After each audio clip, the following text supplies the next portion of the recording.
Today, I want to talk to you about addiction. Heroin use and other drug use is a huge issue in our society right now. Last year, more people died from overdoses than either fatal car accidents or gun violence. And so I want you to take a second and think about the typical heroin user. Imagine what they might look like, how they might act, things like that, and then see what you think about me. You might have some differences in mind, but actually, there's not much. The only thing that differentiates me from a heroin user is my drug of choice. It's the same reason that we're using in the first place, and that's what I want to talk to you about today. Anyone who's using drugs is using the drugs to cope with strong negative emotion, and drug use becomes this maladaptive way that they're addressing that strong negative emotion. They learn to use drugs to help themselves feel better. For me, I played RuneScape. When I was 13, I discovered it, and it is a massive multiplayer online world that I began to immerse myself into. It is engaging, there's quests that you can go on, you can meet other people, you can talk to them, and I was addicted to RuneScape throughout my teenage years. If you add up all the time that I spent playing RuneScape, it adds to 8,184 hours. That's about a full-time job for almost 4 years. So why was I playing? Well, the cognitive behavioral model suggests that our thoughts, moods, behaviors, and physiology are all related to one another. With addiction, our thoughts and behaviors become focused on using to change our mood. Our negative mood we can change through these engaging in these certain behaviors. We become dependent upon using the substance to regulate our mood.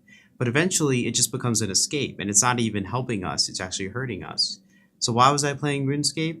Why was I thinking for over 8,000 hours throughout my teenage years that I was spending time doing something that was valuable? I was running and escaping, which is actually what RuneScape stands for. At the age of 13, I also realized that I was gay and had intense feelings of shame, guilt, and horror when I was thinking about myself. So during that time that I was playing RuneScape, I was able to form a whole new identity that didn't even include my sexuality. I could get 99 strength or 99 rune crafting and win quests and items and form a community. I was able to lead a clan of 400 people on adventures and form an organization and lead it. I embodied an avatar. I had community. I had connection. I was able to dive into this virtual world. It was a social escape for me. And again, sexuality wasn't a factor here. So I was able to thrive during my teenage years, even though others looking at it would say that I was really escaping my environment. And so really with addiction, it's always a cry for help. Someone is addressing some kind of underlying problem by using the substance. And when I came out of the closet at the age of 18, after coming to terms with my sexuality, I stopped playing RuneScape. I no longer felt the need to run and escape from who I was. And now I'm a graduate student getting my PhD in clinical psychology, and the things that I've learned so far, I'm trying to use to actually help treat addiction. And again, with addiction, the goal is to tip the scale back towards positive affect. But the more the person uses, the harder this becomes. The more they experience negative affect when they're not using. And so when thinking about things like RuneScape, what if instead of RuneScape, there was something that was designed to help me cope with my negative emotions? What if RuneScape was therapeutic? What if instead of a quest for the staff of Zamrock, I went on a quest of self-discovery? Instead of 99 strength, I got 99 self-confidence. If something was immediately accessible, that was an intervention that could help people cope with that negative emotion, could it help even people who are using heroin not to use and to help recover? Where I think the answer lies is in virtual reality. It's starting to become mainstream and consumers are adopting it. And instead of this 2D flat screen, it's an immersive experience that draws you into a new world. The second I tried virtual reality, I knew it could be used to help treat addiction. And we've actually been trying to use virtual reality with patients who come to an inpatient rehabilitation center that's about 30 to 45 days. And when they first get there, they start the process of detox, which is a really painful time, both emotionally and physically and psychologically, where people are experiencing a lot of negative emotions and pain as they come off of the different substances to which they were addicted. When we started putting people who are in this process into virtual reality, we saw these immediate transformations in affect. And we're calling that the VR smile. When someone puts on the virtual reality and they're immersed in this whole different world, they start to feel happy and their negative emotions start to kind of go away. There's a sense of awe that the person has. And when people take off the headset, they're saying things like, all of my anxiety is gone, or my rumination is gone. And so we're starting to see that the virtual reality is providing a way that the person's affect can actually be regulated. And we're also starting to bring people into social situations. So the patient puts on their headset and I put on my headset and we're able to go in together and be connected. And it helps people feel that sense of connection. And although we're doing that right now at the inpatient rehab facility, if we're able to prove that it works, eventually people might be able to have these systems at home. And so how is this working?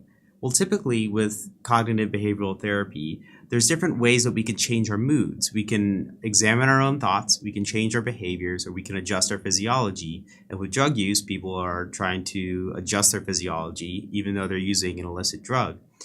But it doesn't seem like the virtual reality or me playing RuneScape really was any of those things specifically. It really seems like it was this fourth thing, which is changing the environment. So for 8,000 hours of my teenage years, the virtual world was my environment. I escaped and was able to form a new identity there. And with virtual reality, there's now this even more immersive and experience that increases the sense of presence. And it's what I'm proposing is that we use virtual reality as a way to immerse people into therapy and have them be able to be connected with each other. And so we're exploring how this app called VRchat, which is a social connected app where people can come in from different locations around the world and be in the same space physically. This is different from RuneScape. It's not a game. It feels like you're actually there hanging out with your friends. So we're potentially exploring how things like Narcotics Anonymous or Alcoholics Anonymous could actually take place in the virtual world. Or the person could put on the headset and be able to talk to their therapist. So how these people with addiction also are generally lacking healthy relationships in the real world.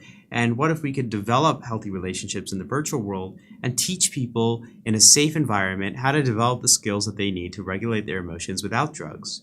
We're also even able to take people into bars or different scenarios in which they might want to use and teach them how to say no or tell the bartender that they don't drink.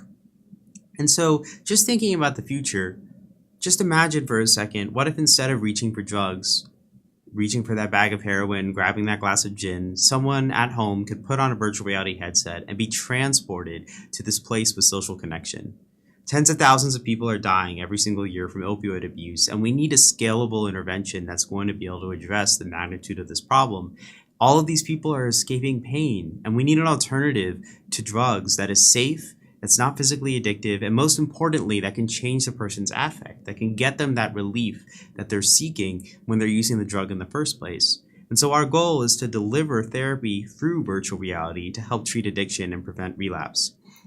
If therapy is as accessible as the drug, perhaps one day we can actually get people to seek treatment before they even pick up the drug in the first place.